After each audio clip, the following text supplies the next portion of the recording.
බණ අහන්නේ කුමන අරමුණක් සම්පූර්ණ කරගන්නටද කියලා. මම ඒක කවියකින් මෙහෙම කිව්වොත් වැඩි හොඳයි කියලා හිතෙනවා. ඒකාකාරී භාවයෙන් ටිකක් අත්විඳින්නත් එක්ක. හැබැයි මම කැමති මගේ බොදු පිරිසක් මම කිව්වම ඒ කවියේ පදෙන් පදේ සත්‍යයනා කරනවා. එතකොට හොඳට මතක හිටිනවා. දැන් ඔන්න මෙහිමයි. දහම් ආන්නේ ඇයි කියලා තේරුම් ගන්න කියන කවිය. දහම් මසන්නේ දැනුම ලබන්නයි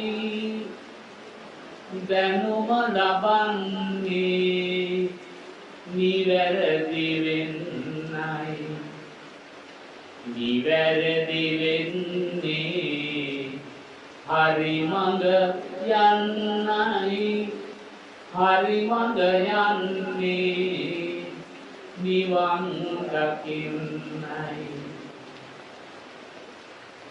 දැන් තවසරයක් කොහොමද පරිපදී කියන්නේ දහම් අසන්නේ දැනුම ලබන්නයි කියන්නේ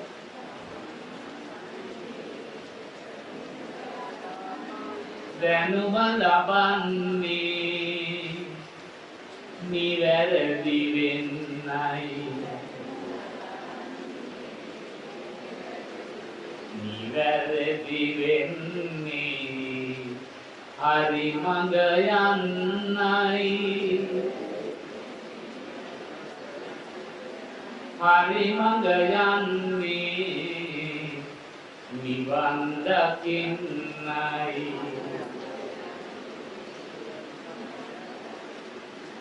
එහෙනම් දැන් මම මාත් එක්කම කියමුනේ දහම් අසන්නේ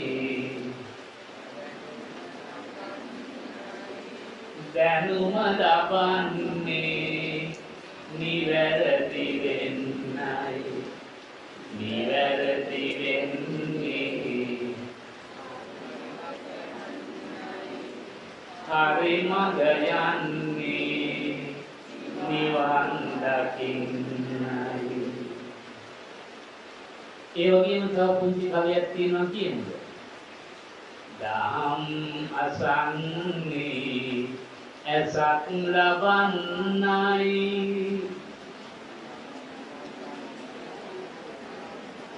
ඇසක් ලබන්නේ ඇත්ත දකින්නයි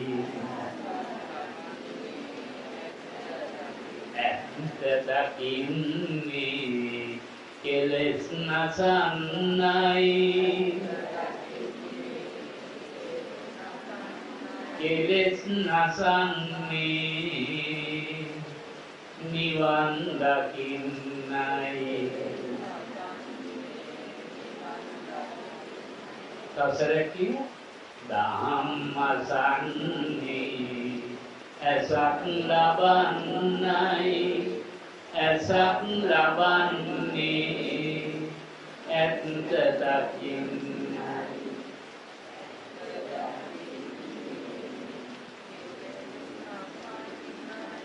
කෙලෙස් නසන්නේ නිවන් දකින්නයි.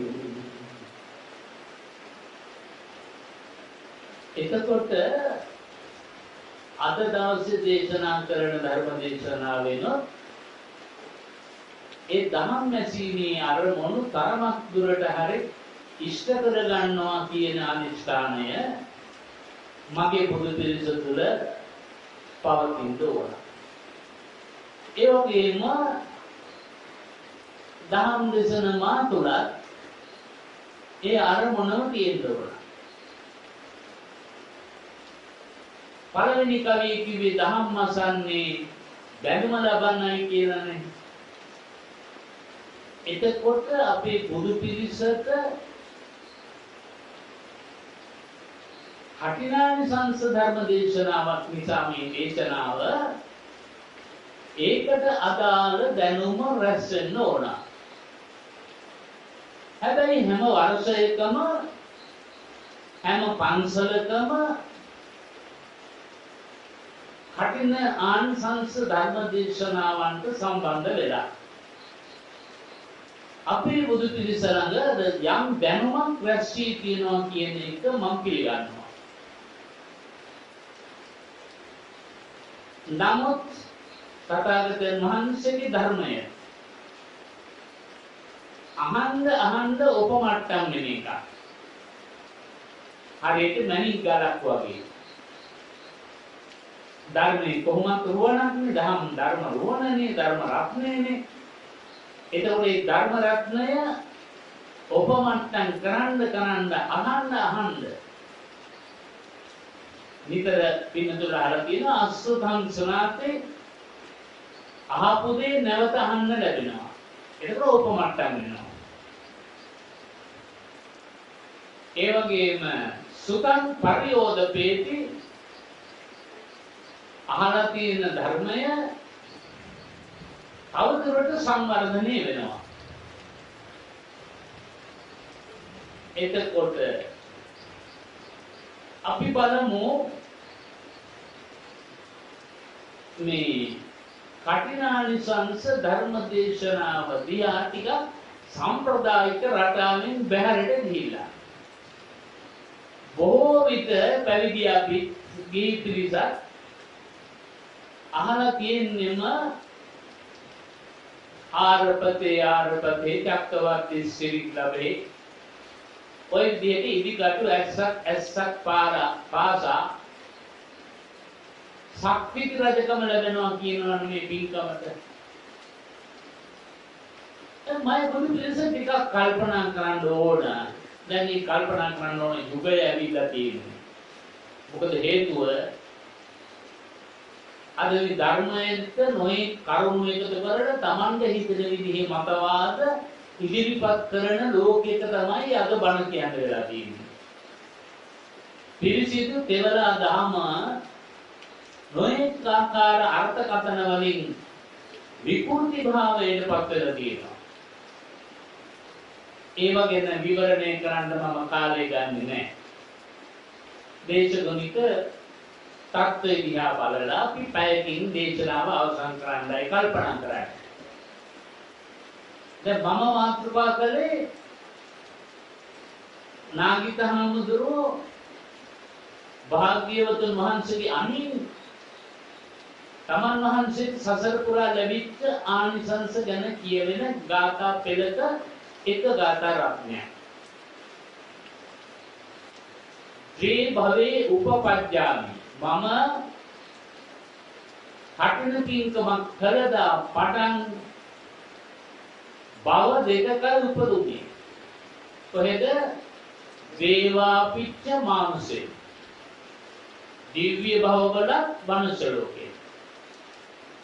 එතකොට මම පිළිතුර දන්නවා ඉපදුනේ නැත්තේ කොහෙද? සතර අපායේ. සතර අපායේ. සතර අපායේ නූපදින්නට ආධ්‍යාත්මික තලමට්ටම් දියුණු කරන ධර්මයේ තුල පැහැදිලි වෙන්නේ සෝවාන් මාර්ගඵලලාභී හිතයි සතර අපායේ නූපදින්න ශක්තිය ලැබෙන්නේ. දැන් බලන්න තව සෝවාන් මාර්ගඵලයට පින්නතුල හිතන නැති අපි පත් වෙලා නැහැ කියලා. මම කියනවා නෑ පත් වෙලා කියලා. ඒකට මම උදාහරණයක් එක්ක කරුණු ටිකක් සිහි කර දෙන්නම්. ඊට ඉස්සර වෙලා මම අපේ බුදු පිළිසෙට කියනවා නිරායාසයෙන් ලැබෙන ශක්තිත රජකම ලැබුතොත් ලැබුණා වේ. අපේ අරමුණ වෙන්න ඕන ඇත්තටම අර කවි දෙකින් කිව්වා වගේ අවසාන පේලී මොකද්ද කිව්වේ නිවන් දකින්නයි නේද? අපේ ප්‍රාර්ථනාව විවිධ නිවන් දකින්න එක.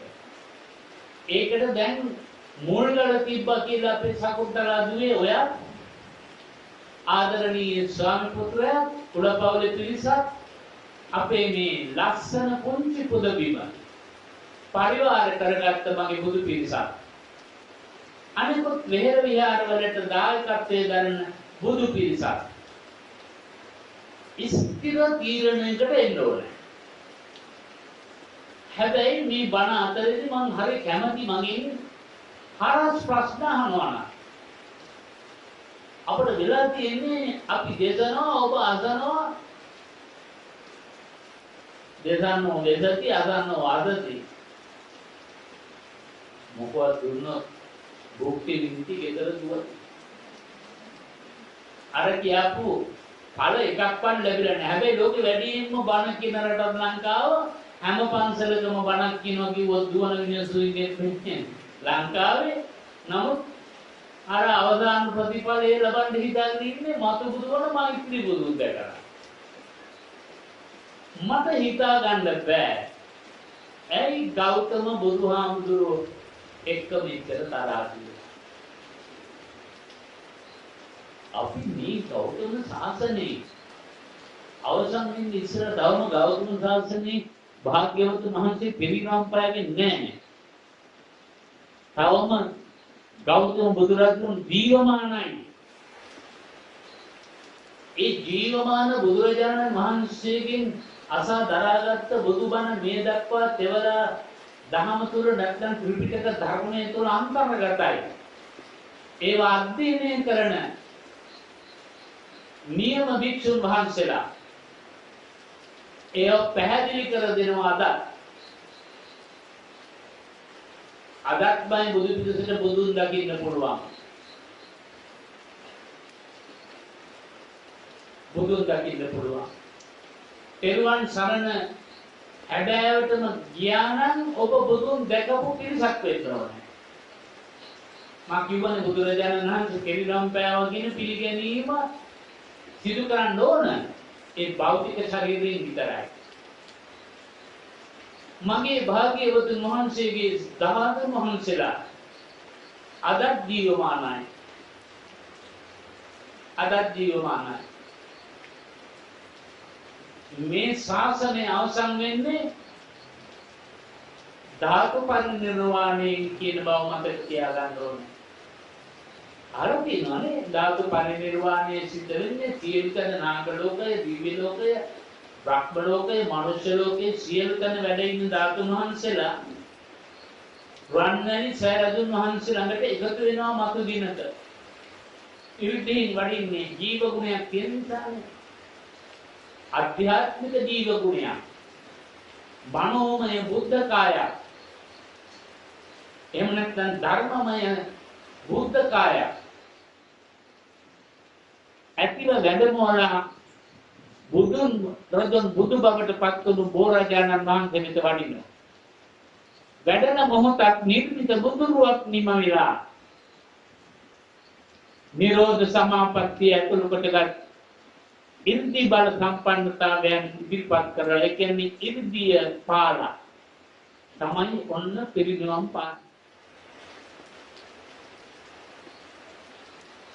බලන්න මයි බුදු පිරිස මේ කටින පින්කම කියලා කියන්නේ සංඝ ගුණ වඩන්න මගේ මහා සංඝරවණට උපකාර කිරීම. මගේ දායක හමුදුරෝ තමන්වහන්සේගේ ශිෂ්‍ය පුත්‍රයන් වහන්සේ සමග 3 මාසයක් විශේෂ ප්‍රඥප්තියකට අනුගත වෙලා මේ පුදබිමේ සංඝ ගුණ වැඩුවා. එතකොට මගේ බුදු පිළිස මොකද කළේ? ඔබත් වැඩුවා සංඝ ගුණ. මේක මතක තියාගන්න. අපිට බුදු ගුණ වඩන්නත් ඕනේ. බුදු ගුණ වඩන්නත් පුළුවන්. මම කියලා දෙන්නම් ඉඩකඩ ලැබෙන විදිහට කොහොමද අපි තුනුරුවන් ගුණ වඩන්නේ කියලා. යෝජ බුද්ධංච ධම්මංච සංඝංච සරණං ගතෝ. චත්තාරි අරිය සත්‍යානි සම්මප්පඤ්ඤාය පස්සති. තෙරුවන් සරණ ගිය කෙනෙක් නම් එයා චතුරාර්ය සත්‍ය ධර්මයේ අවබෝධ කරන මාර්ගයටවත් අවතීර්ණ වෙලා තියෙන්න ඕනේ.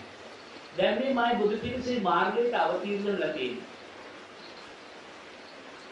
ඇයි මයි බුදු පිළිසත් සංඝ ගුණ වැඩුවා. එතකොට මේ සංඝ ගුණ කියනකොට මතක තියාගන්න අපි හිතාගෙන ඉන්නේ සිවුරු දරාගත්තු අපට විතරයි සංඝ නාමය පාවිච්චි කරන්න පුළුවන්, සංඝ නාමය පාවිච්චි කරන්න පුළුවන් නෑ. එහෙමනම් තියෙන්න ඕනේ භික්ඛු ශාවක සංඝෝ කියලා සුපටිපන්නෝ කියන ගාථාව. ඒකේ තියෙන ශාවක සංඝෝ යම් කෙනෙක් පෙරවන් සරණ යනවා නම් එයා ශ්‍රාවක සංඝ කියන ගුණයට ඇතුළත් වෙනවා. එයා සුපටිපන්න ගුණ වැඩුවොත්, උදුපටිපන්න ගුණ වැඩුවොත්, න්‍යායපටිපන්න ගුණ වැඩුවොත්, සාමීචපටිපන්න ගුණ වැඩුවොත් ඒත් සංඝ කියන ගුණයට ඇතුළත් වෙනවා. සංඝ ගුණ වඩන අය ධර්මය දැකිය යුතුයමය. ධර්මය දකින අය බුදු රජු දකින අයමය. බුදු රජු දකින අය නිවනින් නිවිය යුතුයමය. පින්නති ඔබ බුදුරජාණන් වහන්සේ ගිහි බුදු පිරිසට වඩවන්නට කියලා අනුමත කුරු ධර්මය. මොකද කුරු ධර්මය කියන්නේ? පංචශීල ධර්මය. ඒ පංචශීල ධර්මය මා පුදුම බලවත් සත්‍යක්‍රියාවක්. ඒ සත්‍යක්‍රියාවේ බලය නිසා තමයි අනෝරා තදලෙහි දහම් දෙසුම් ආරම්භ කරනකොටම ක්‍රමයෙන් අඩු වෙලා තියෙන්නේ. දැන් අපිට පිළිගැස්සක ලකුණු තියෙන බව ඇත්තයි. ඔය